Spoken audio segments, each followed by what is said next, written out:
Welcome. I'm Jason Canigan. We are missing Jeremy Pope today. He's a little under the weather, so he should be back next week. I've decided to do this myself.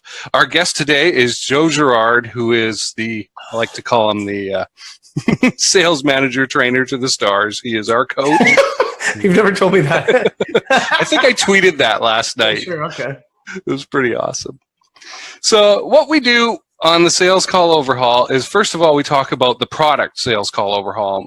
You can win this. It's an $1,100 product by submitting your call recording, and we will use it on the show. We will redact any sensitive information, and our purpose is to help you by pointing out what you could improve, all the goodies that you can make your changes on, and it's specific to your call.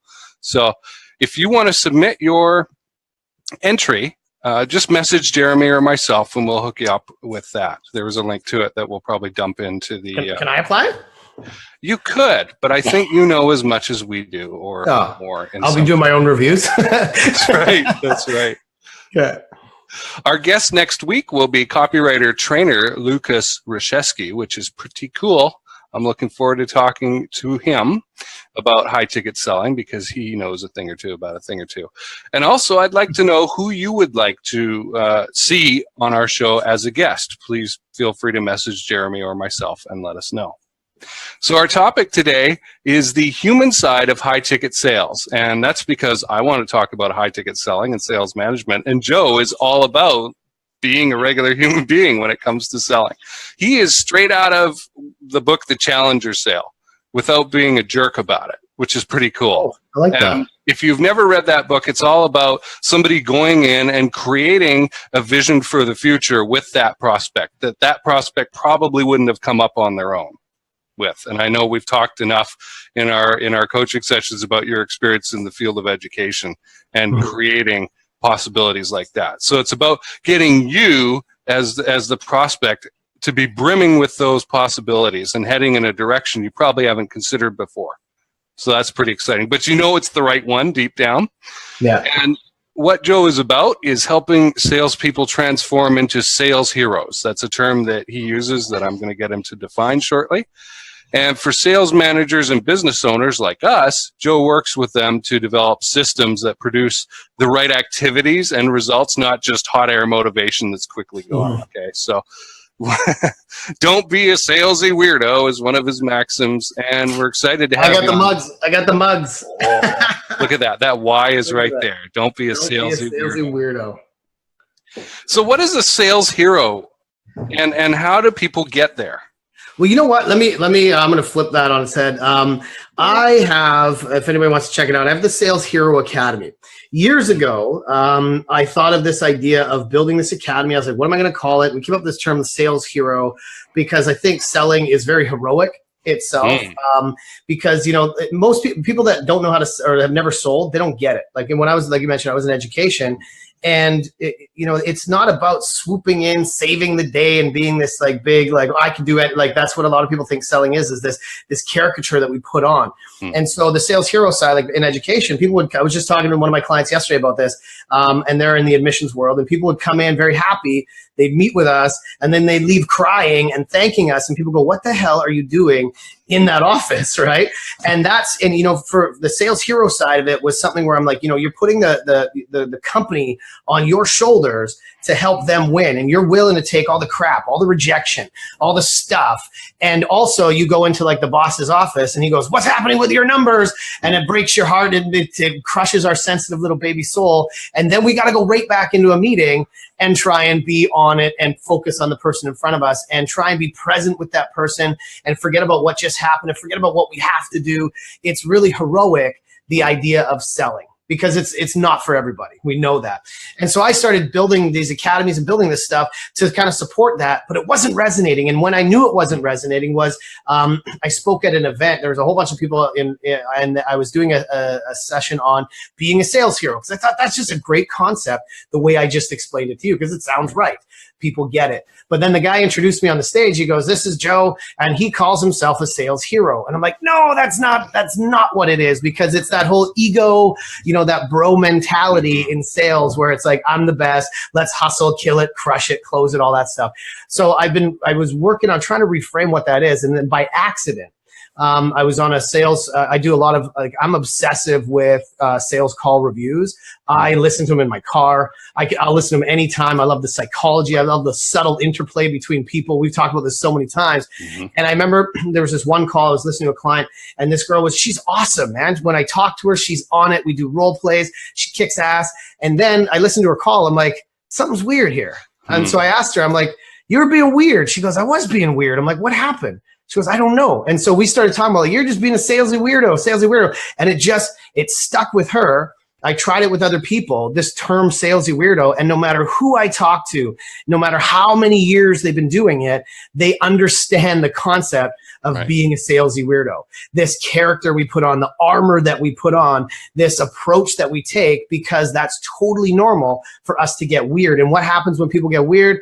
They just keep going. They don't know what to do, so they keep saying the same weird stuff. And so that was where that sort of came about. So we started talking way less about being a hero and just trying to unweird and more humanize our approach to things, and just think about what do people really need? It's not about me. It's about those people on the other side nodding. Like, even when I was preparing for this this conversation today, I'm thinking about somebody on the other end. If you're listening or watching this, are you nodding? Is this helping you? Because it's not about me. Has nothing to do with me. How it matters if you get something out of this. So that's the whole idea of the salesy weirdo sales. I can tell you more about sales weirdos and the types, and that's where I get excited, because when we get people unlocked there, it opens up the whole conversation about spirituality, psychology, influence, the challenger sale, insight selling, spin selling, all that stuff goes all into that, and it just feels way better to sell.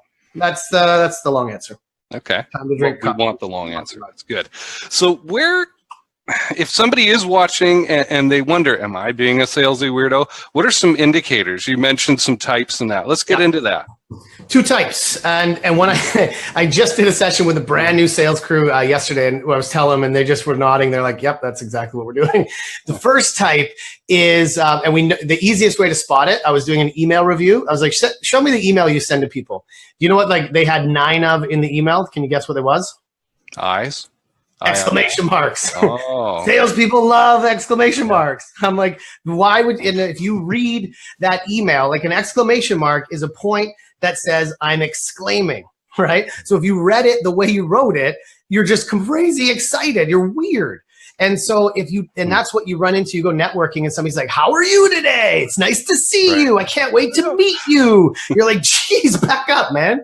That's the first salesy weirdo, the totally like crazy, overexcited. Now, if you're normally excitable, that's fine. You just go to the next level. The second one that we started to notice is the overly formal one. And this applies to communications and emails, is where we hold our cards, close to our chest, and we're like, how are you today? So today I want to talk about this, and we get into all the really deep, specific stuff, but the clients are way less willing to open up. And in both of those weird factors, the overly excited one and the overly formal one, it puts this natural, like, reptilian, old school brain, spidey sense starts tingling, like, this is weird. This is not who this person is, and we close off. We're not willing to open up. We want our clients to answer questions and be vulnerable, but if we're not willing to be vulnerable, and if we're weird about it and somebody that we're not, people don't trust us. They don't even know why they don't trust us, but subconsciously they're like, I don't like this. And they put up barriers that we don't even know we're putting up. And so that's the big one. And, I always, when I start talking about this stuff, one question I always ask is, how many of you guys are already weird? Everybody puts their hand. I'm like, that's good. Be weird. Be yourself. Be unique. Don't try and be like, don't copy me. Don't copy somebody else. Find your unique way of communicating. And the sales weirdo is really just the distance between who you normally are and who you try and become when you're selling. And it's absolutely normal that people do this, because where do we learn how to sell, right? We learn it on, like, Glengarry Glen Ross, always be closing. You see, the only time you really notice selling is when you see shitty amateur salespeople selling. You're like, oh, I don't like that. But then we think that's what sales is. So we put on that armor. We put on that character because that's what we think it is. In reality, really, really good salespeople, you don't even know you got sold to. That's the truth of it. So you only see amateurs or people that are really bad at what they're doing. So that's really where the salesy weirdo thing comes in. And when I tell people about this, they all go, yeah.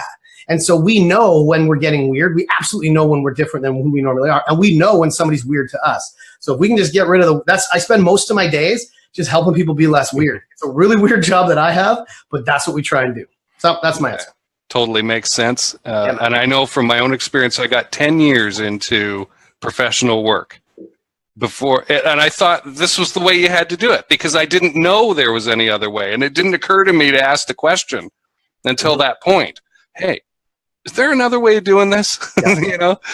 And so it's very easy to get stuck into that. Well, I'm doing this because I don't know any other way. So I'm excited you're here to share with us what other ways people could be doing this. Now, to hop up a level for a second, if you're a sales manager and you've got employees working for you, a sales team working for you, and that, what can you do? Because you've got pressure from the higher ups, right, to draw in revenue and kick these people in the butt and that kind of thing, right? By people who do not understand this stuff and probably maybe even came up through sales, that sales channel, right? And have locked into that mentality. What can you do as a sales manager to help your people relax and also to protect yourself from being kicked from above?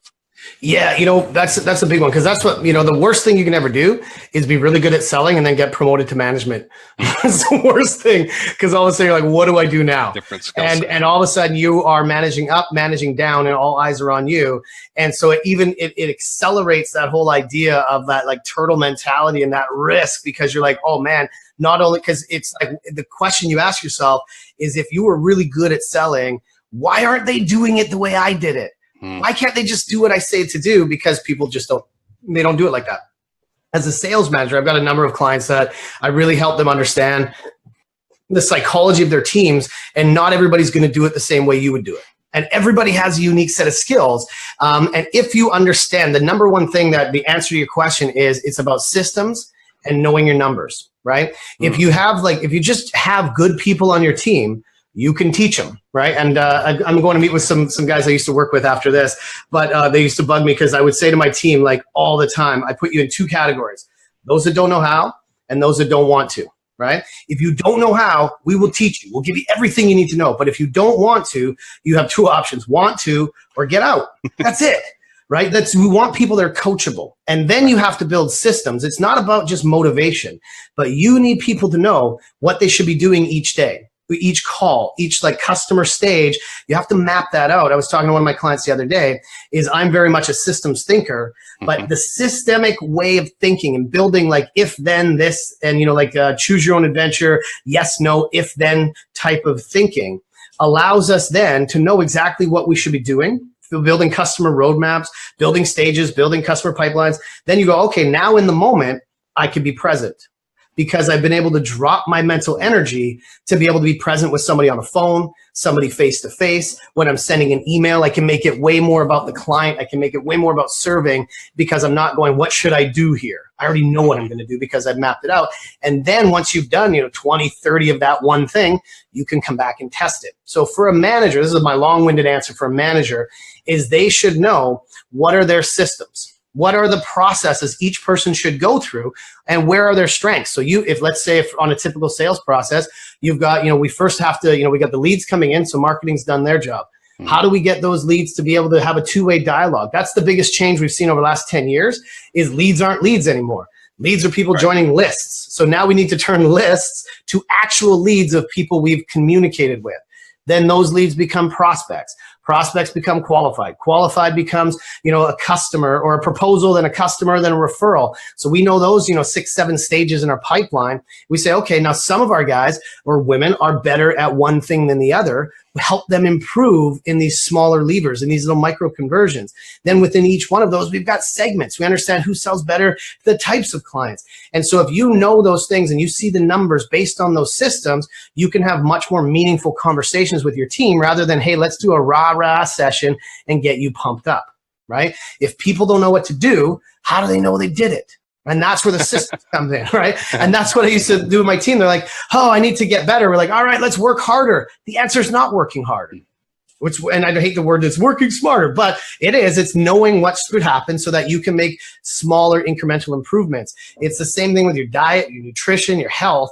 If you try and change everything, you'll lose. You're just going to go back to habits. And so when we study human behavior, the process of change, it's deep rooted in us as humans that stuff really helps us. If we know predictably, consistently what we're supposed to do, it's much easier to perform and be present. The end. Okay. So, I mean, you're the first person to wave statistical process control books in my face since I learned that stuff in college. And I have been a factory manager. I have worked for people who knew that stuff and didn't apply it. So, like, it is amazing to me how much flying by the seat of the pants there is going on out there. Everywhere. And it's just, this stuff is hard. Sales coaching is hard. It's one of the hardest jobs I've ever had. Sales training is a lot easier. It's knowledge and prepping. Now it's your problem, man. Totally different. Yeah. So when you've got a sales manager who's going, oh, geez, I've got to figure out what processes to use and what KPIs to use. Mm-hmm. At least then you've got something to give to the higher ups too, I guess, as well, right? Like, look, here's what I'm measuring and managing and doing and that.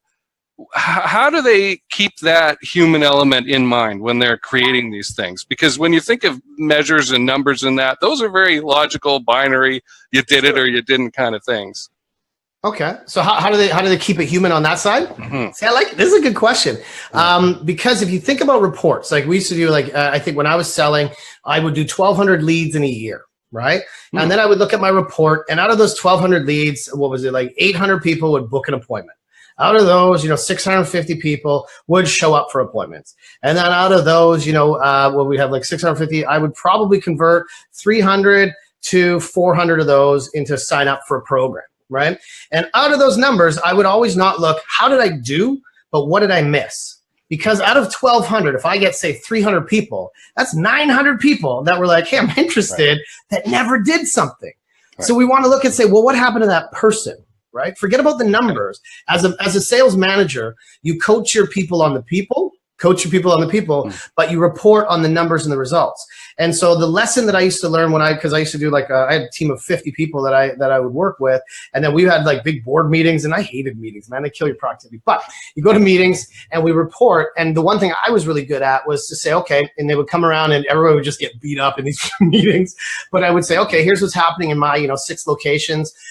Here's what they're doing. Here's what's happening. Here's what's not happening. Here's what's not working. I've talked to this person. Their biggest challenge right now is this area of conversion or this market or this lead source. What we're going to be doing is this, this, and this, and this. And we're going to try this stuff over the next 3 weeks to see if we can get some traction. And the president would be like, oh, it sounds like you got that under control. Next person. And he would just skip me because it made sense, right? And then also it's managing upwards, letting them know this is what's really going on. Having your people's backs to let them know I got your back, as long as you do what you say you're going to do and don't chop my legs out, you'll be fine, right? You'll be fine. I'll take care of you. But if you don't do the things you need to do, the kiss of death I see all the time, and we've talked about this so many times, is somebody who's new or somebody that you're trying to improve on, and they start telling you all the ways it will or won't work and the new ideas they have without even doing the work. Right. That's when I know I'm like, no, you're not going to do very well here. Because I want you to go do the stuff that you're supposed to do. Let's say we're improving a sales conversation. I'm like, okay, when I listen to your sales call, you're having a really hard time in your opening and connection right away. I want you to try this one thing in the way that you open. We're working with one client on changing that whole you and because. We can get into that too. Being really connected to that client. And if you change that one thing, we're going to see how the rest of the call, transforms. And I want you to do that for 50 calls. And then come back and let me know how that went. And then if I have to go report that to the boss, as long as my bosses are good at, being a little bit more patient than we need results today, which doesn't happen. Say, I've got these guys to do 50 calls on this one thing, and I think that one change is going to give us another 1%, 2% here. Give them some space. Please don't call them and give them shit. So that's the process. If you're going to manage, you manage down to help them be caring about what they're doing. Give them real, tangible things to do and report upwards and keep each other away from each other unless it's good news. Because it's that's the thing is they'll kill people is that if you're on that roller coaster every day and people try and knock you off that roller coaster, it's really hard to stay motivated and pumped up, but you got to give them something to actually do and apply. Yeah. That buffering is so important. I was a credit manager for a national electrical wholesaler for 4 years, and I had 7 branches, $2 million a month in receivables I was responsible for. And we had different power groups. We had the end customers, the contractors. We had the branch staff and the branch managers. We had the credit department, who was like the police, right? And we had the senior management, the general management team, who wanted those sales results, right? Yeah. And so these elements were always jostling with each other. And when I got there was no trust between anybody. And it took a year of me applying principles and getting the branch staff used to, okay, when we lock this account down, that means you can't sell anymore. Because they would just hand the customer the stuff and say, we'll bill you later when we reopen the account. Right at the start. And when I started hearing after that first year, we shut them down, or they call me and say, we want you to shut the account down and we're not giving them this stuff. I was like, yes. But the general manager team is always pulling for more revenue, right? So I totally get where you're coming from. Man. Like, it's business. Like I was telling somebody today, like, you want to be like, why are they doing this? And I don't understand why they're doing this. At the end of the day, it's a business. If you want it different, start your own business. If you have a job and you're selling and you're managing, you should be lucky to be there. You can make improvements, but it's got to be based on like a business case. Like, I want to make this change. Put it in a way that it's like, we should be doing this based on these things. And then it's up to the management to decide. But if you just keep going with ideas and theories, they're going to be like, get out of my office. You're driving me crazy. Where's the evidence? Yeah. Right. And that's where I think a lot of people are challenged on that. So, okay. Yeah, man. My next question, I guess, is back to the sales manager or the boss again. How can you be transparent and yet still be respected as the boss?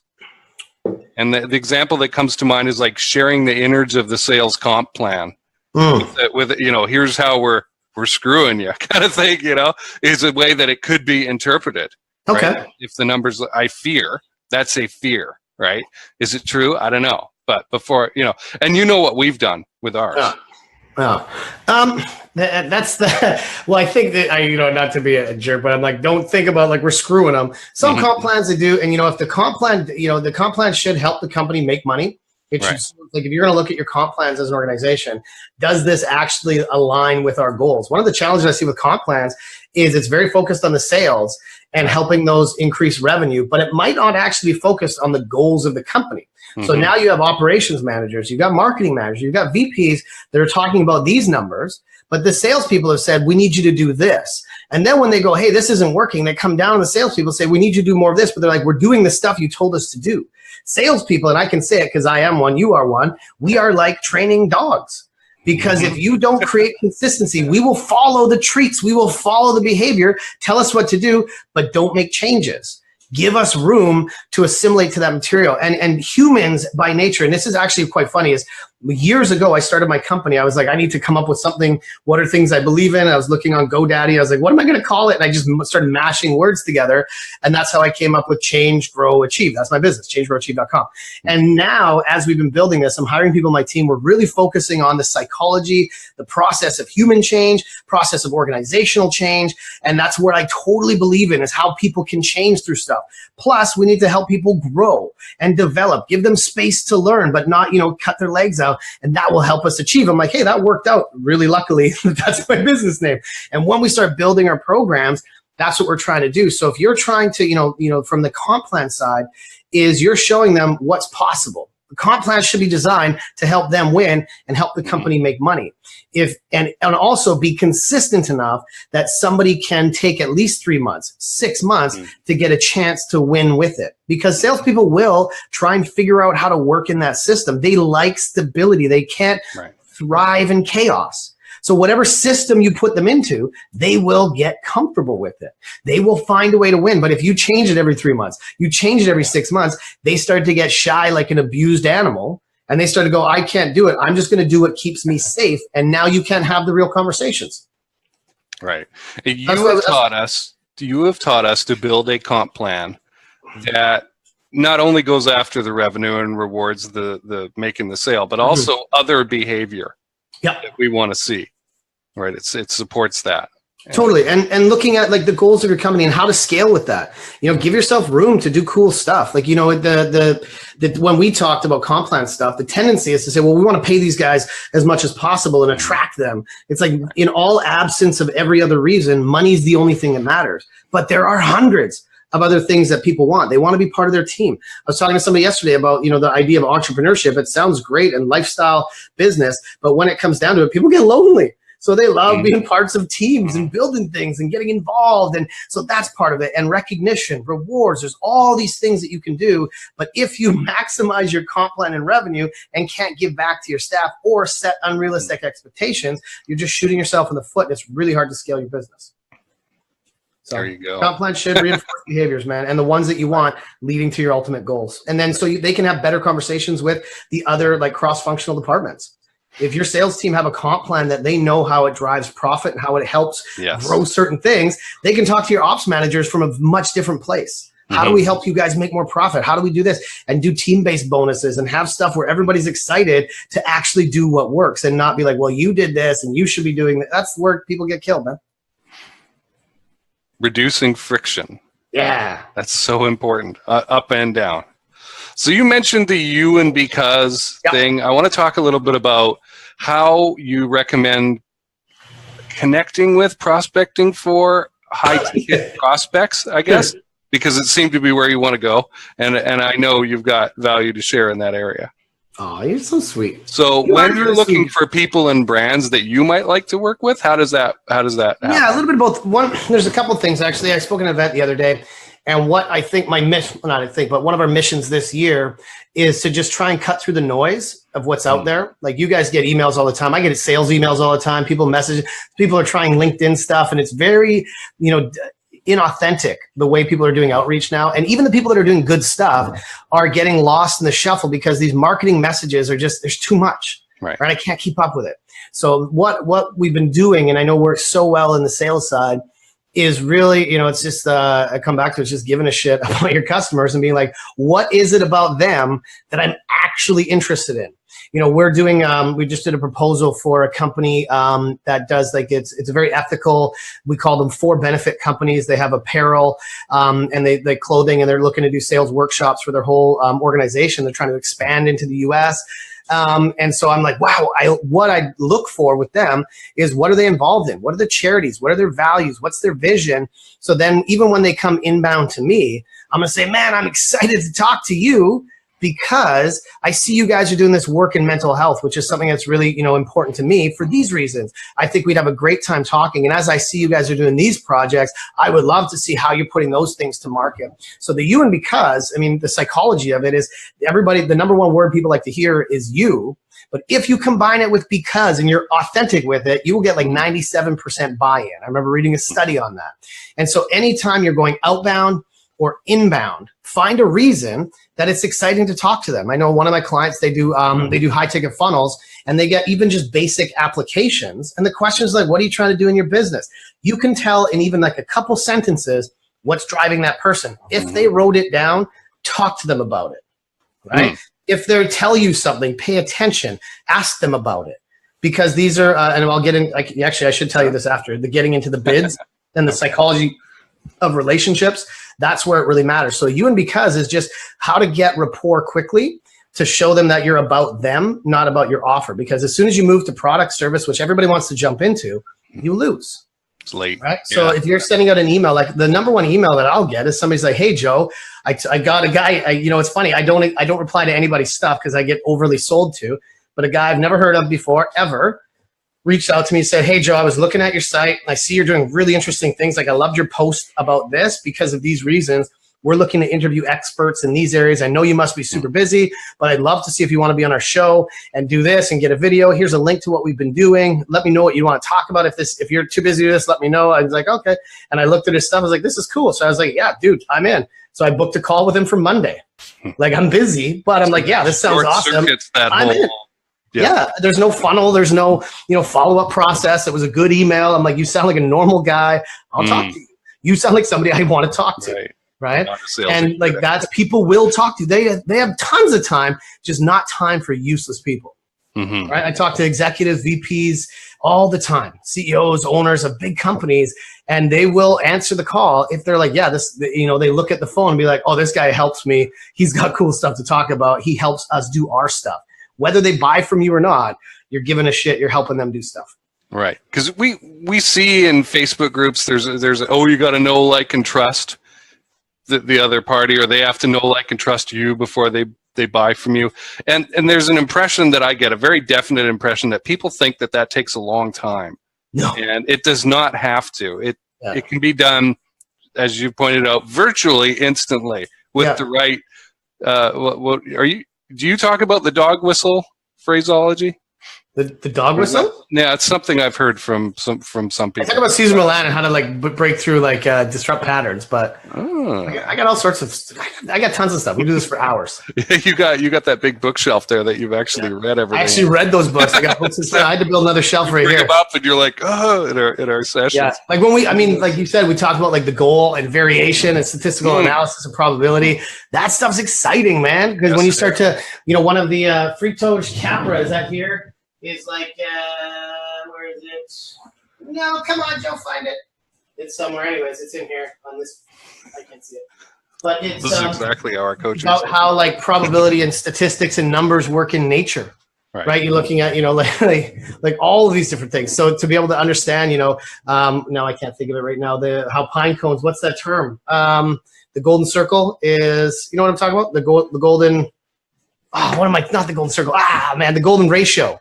Is called something, right? You know what I'm talking about? And so it goes like 4x4 to 3x3 to 2x2 to 1x1. And that's how pine cones in natures. Right. And I can't remember what it is, but we looked at stuff like that. It's the same thing in like Fibonacci sequence. Yeah, Fibonacci sequence. Yes. There you go. You look at that, and there's like they show how things in nature, how people change, how animals change. That kind of stuff goes, well, how does that apply to an organization?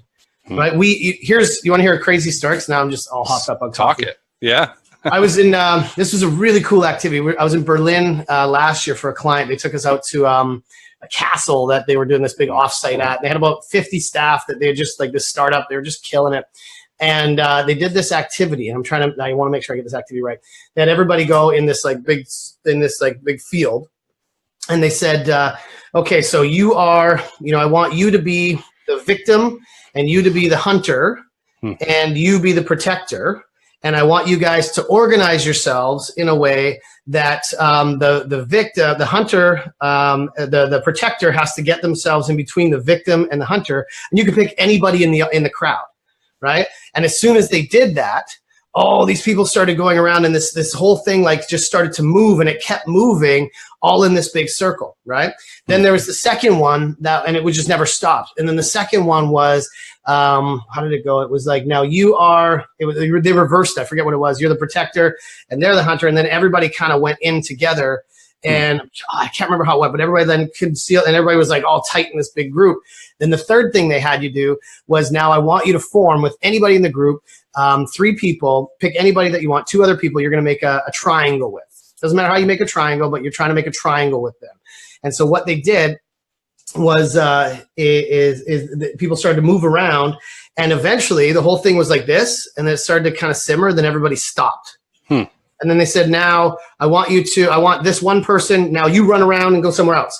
They picked one person, that person ran, and everybody's like, now readjust. And the whole thing readjusted, but then eventually settled down again, right? So what happened was, I think, is when you have the hunter and the victim kind of like in a organization. You have, just like you're talking about sales managers up and down, when you have people that are trying to protect themselves up and down, you're trying to save people, it's this mechanism that puts everybody away from each other. When you are trying to take care of yourself only, it becomes very constrictive. But when you think in terms of systems where everybody's equal, eventually that system settles down. But if something changes, as long as you allow everything will settle down again. And it's just how naturally those systems work. So to see it visually was super powerful. I'm trying to remember the second part, but that's what happens in organizations. You see people are either pushing away or pushing towards, but it's really hard to see people settling into systems. So anyways, nature, systems, I love that stuff. I want to hear more and see more about that now. I'm going to try those who heard you mention The Goal, the book there we're talking about is Eli Goldrat's book, The Goal. Yeah. Something that I was given in 1995, probably in operations management training at BCIT. Woo! Yeah. 50 people started that program, 30 graduated 2 years later. It was a freaking meat grinder. Yeah. And that is all about theory of constraints. Yeah. Which we could, again, talk about for well, and the goal, where I learned that was I had a mentor from Italy, and he's just such an awesome, cool, like doctor. He actually studied under Eli Goldratt, and he did a book. He put together systems thinking with, W. Edwards Deming and Eli Goldratt, and he combined this, the theory of constraints and total quality management, put all that stuff together to say, this is what we need to do. Instead of, we've actually helped, politicians, we've helped other organizations to look at those systems, throughput, and how we can balance systems, how to understand variation and not make giant crazy changes. Be like, that's why I ask people, like, do you still want to be in business in a year? Cool. Let's slow it down. Let's build the things that actually will make an impact for you next year. Right. So all that's, that's where I get excited. For somebody who's watching, who is maybe thinking, well, Joe, Jason, all this stuff sounds really good.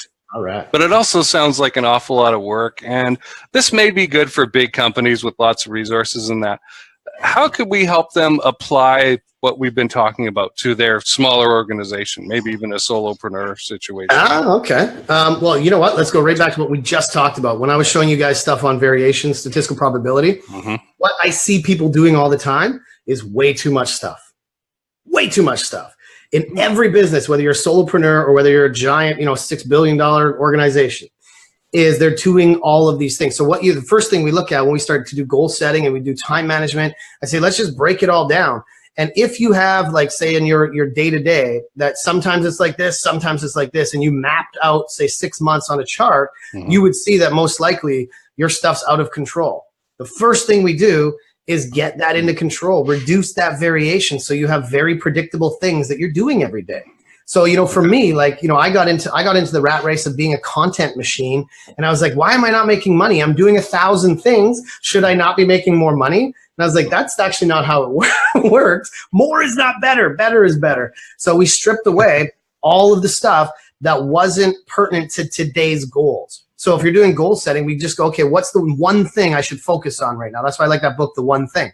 Yeah. One thing, one project that I can see from start to finish, because multitasking is a myth.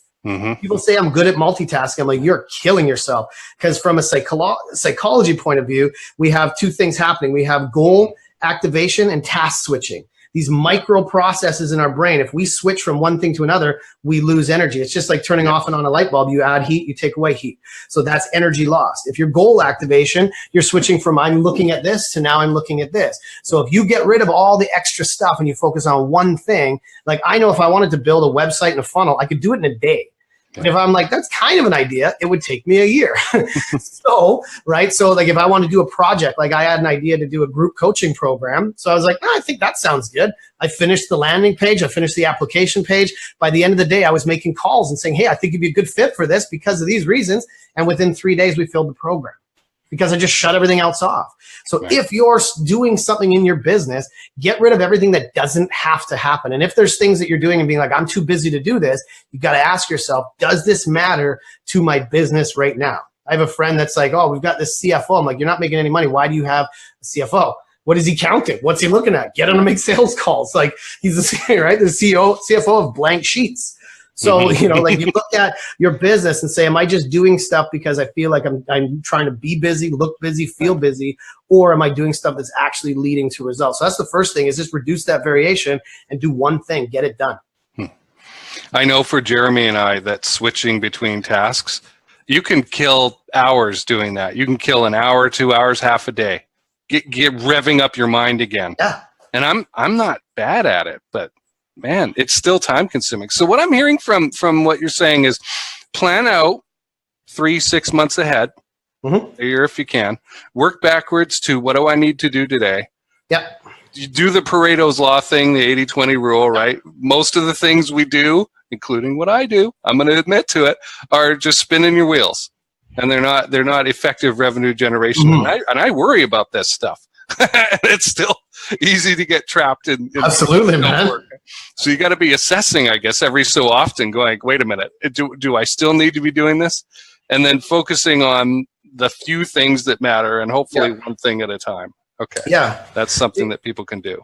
Exactly. Well, what we do is I like to do 90-day sprints. So if you want to make it real simple, you do exactly that process. You look at what you want to, like, what's your goal, and say, okay, what are the 3 things that I want to get accomplished? What's those processes?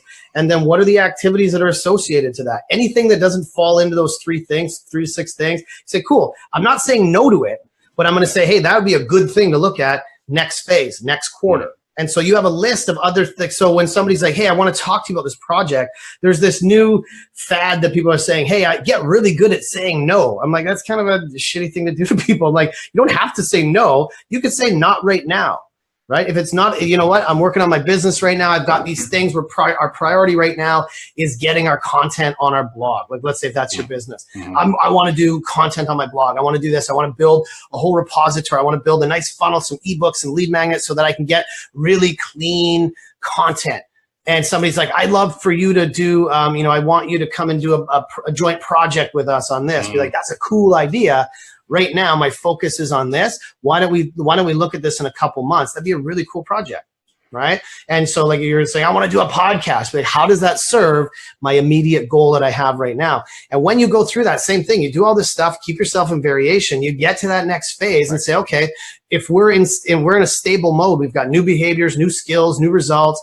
Then we say, okay, do we want to do more at this point? Or are we good to maintain this for a little while to see what happens with it? And that's that process of change. People are always trying to do the next biggest thing, but we go in these cycles of change all the time. And that's not what grows your business. So let's hope that helps. Anybody listening? I hope that helps you, man. Yeah, I'm sure it does. I mean, as long as they get the idea of what we're talking about with statistical variation, I think that's important. There's a band of like activity and results that we're talking about here, and we want to shrink that to as low as possible. Ideally, it would be a point on a line, right? But instead, as we know, revenue goes up and down, or our activity level goes up and down. But if it's like that, we got problems. Well, it's the same idea is like when we look at that stuff, I worked in big and small organizations, and if you are comparing, like, how did we do this month versus this month last year, and you're looking at 2 isolated points, that doesn't help you.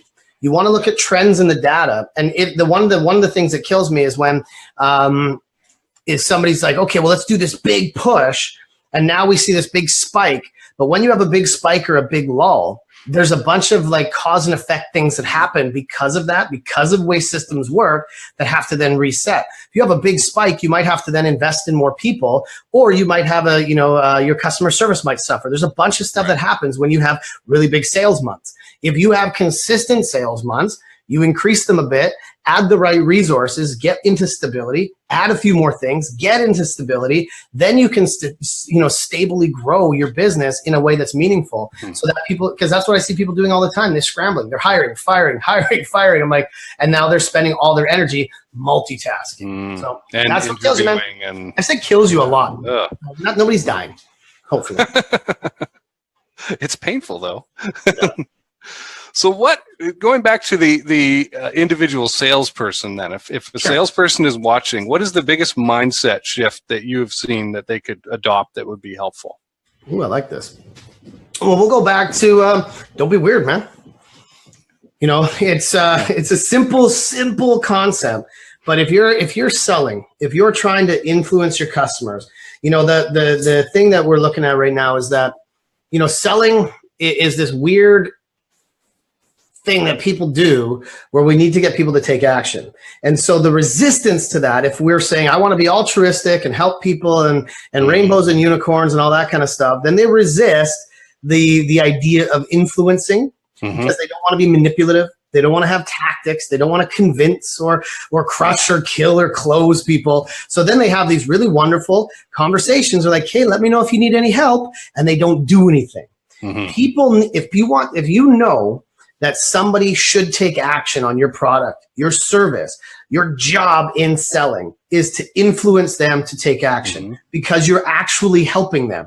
Right. If you're selling them a lemon, then shame on you.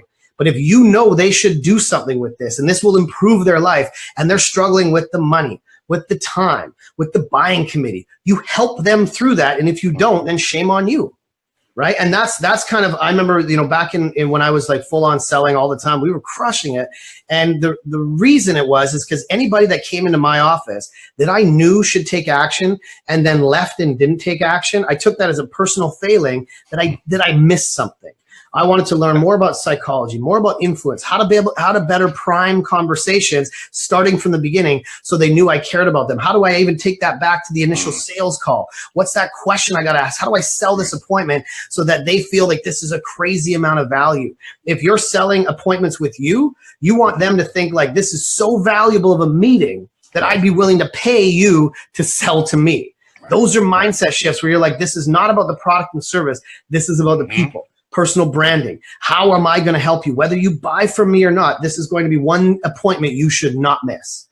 And when they adopt this mindset of service and helping and knowing that when you see somebody needs to take action, you've got to be able to then leverage your conversation with them, their pain points, what's happening in their life, and challenge them. And when you talk about challenger and insight and these formulas and these systems and these techniques, it only comes if you really genuinely, authentically care about those customers, because you can then challenge them and say, you know what, I see what you're doing, and I don't think that's a good idea. If you're doing that prematurely or without any basis on something they've said, then you're just kind of a jerk, right? And so if I'm going to challenge somebody, I'm like, you know what, I'm looking at your business. I know you guys could be doing this. I see the opportunity. You guys could be going here. The challenges you have are here. You want to go this way, but I don't think that's the best direction for you. What if we were able to put something in place that allowed you to do this, allowed you to do that, so you could create this, which then would put you in a position to be able to do these things? What would that look like? Let's talk there. They're like, well, no, that's not what we called you for. We're like, well, that's not what you need. Mm-hmm. You called me because you want help, and I see where you actually need the help. Right. That's a real conversation. And if you're not willing to do that in influence, then you're just an order taker. That's what's, there's a difference between people that are really good at influencing and selling. Those high performers outperform second place people by like 2 to 1. It's not like 10% more, 5% more. They kill them. Now, sometimes 5 to 10 times more, because they know how to influence. They can take any lead and say, no matter if this person feels like a good lead or they're pre-qualified, you don't prejudge. You take them through the process. You find a way to help them if you really know you could. That's my answer. You're selling. Don't take shortcuts. Don't, skip this. Don't prejudge people. Do the work. Know how to influence. Right. Yeah. And one of the key you can tell I love this stuff. That made me want to choose you as our coach was because we were looking at a few. We had a conversation with you that was maybe 40 minutes or something like that. And I was like, yeah, we'd kind of gotten to the point where we had almost agreed to work together. Pretty much we're going to go ahead. And I would have probably ended the call at that point if I'd been in your shoes and been happy with what happened. Yeah. And you did something which I've mentioned in the testimonial video, which you stuck around for like another hour just talking to us and taking us under your wing or showing that you gave a damn about where we were going with our business. And afterwards I told Jeremy, like, that cements it for me. We're good here. I don't need to talk to anybody. And so you're exemplifying that. You're not just saying this, you're actually walking the walk. So that's very cool. So you have the Whiskey Friday podcast is the one that I watch the most. That's the one that I met. I don't even drink. I haven't drank in 6 years, but I still had, because you talk about a lot more than just hours, man. I'm dying. How can people find out more about you and participate more with you, like on that podcast? Man. You know what? Like I said, my website's changegrowachieve.com. That's the best place to come find me. I've got salesheroacademy.com, but that's more for people that want to take some do it yourself. There's some courses. I take my corporate training. We put that in there. Lots of cool stuff. They can add me on Facebook and all that stuff. The Whiskey Friday is just, it came about because I wanted to have a little bit more of a casual place, because I like talking business, as you can tell. I like talking about this stuff, and I like drinking whiskey. And, going to a pub and having these conversations is like what I love doing. So we thought, how do we replicate that online? So every week, not this week because my co-host is in Mexico, and I just don't like hanging out by myself. But I've got some friends in town, so we're skipping this week. But we sit around, we drink whiskey, we talk about some really high-level stuff, and it just wants to be more of a casual conversation. The funny part about that is, going back to the human side, is even for I work with some companies like $1 billion companies, and I go and do workshops. they will introduce me on the stage. They'll say, no, next on the stage, we're going to bring this guy and he's awesome. And they start doing all this stuff. And I hate the intro. So I'm like, oh, it's so embarrassing, right? So they have to do it. And then I can tell the audience is like, oh, they're rolling their eyes. They're like, oh, sales trainer. We've seen sales trainers. And then at the end, he's like, oh, yeah, and he does this show called Whiskey Friday, and he's got, sponsors like Glenlivet and Jameson's, and they're like, oh, this guy's cool. It rehumanizes you. It's different, right? And, I get up and I'm like, what's up, guys? And just like trying to be normal. I get people that call me and like watch the YouTube channel and be like, you're the only like normal guy out there. I'm like, that's what it should be. Right? That feels good to me. Like the way I am right now is the way I am, as you know, when we're working together, it's the same stuff. Right. And so to get a hold of me, like if you're listening, this is my long answer, but it's always long answers. But if you want to, help and looking at your business, like you said, I love just talking to people about like cool people that are doing cool stuff. If I can give you like some insights on your project, your business, some direction, and that's all we do, I'm happy with that. Whether you buy from me or not, I'm happy to give out info, help people. Even my proposals are like way over the top because I'm like, this is what you should do. I'm genuinely excited when I see cool things happening. If you're a jerk, I probably won't work with you. But if you're doing cool stuff and you have something legitimate, I'm going to give you the information that you need to take action on so that if you say, hey, this makes a ton of sense, should we do it on our own or should we get this crazy person with his beard to come and talk to us? That's my whole business model. That's how I've always been, right? And so people say, I don't know if I want to buy from you. That's no problem. Let's talk. I think I can help you, right? And you do that, it actually decreases the amount of follow-up. It sounds like more work. It's way easier. You decrease follow-up. You're more genuine, less calls, less emails. People are more willing to answer your calls, so you're not just chasing, dialing numbers. And I know people that are doing high-volume sales. They've adopted this stuff from the smile and dial approach to this, and they are killing it. They're just like, I work less, I get faster connections, people listen to me, I can access higher levels of people because I'm just not weird and I'm saying things that these guys actually want to hear. I take a little bit more time doing research, but I spend way less time on the phone chasing people around. So that's it. Great answer. Thank you very much for being our guest today, Joe. Yeah. And we have talked about the human side of high ticket selling. Anybody watching, if you've got questions or comments, leave them in the comment section below. We'll be checking in afterwards. If you want a chance to win our sales call overhaul product valued at $1,100, then talk to Jeremy Pope or myself about submitting your recording and having the chance to win that and getting all that incredible feedback that's personalized for your product.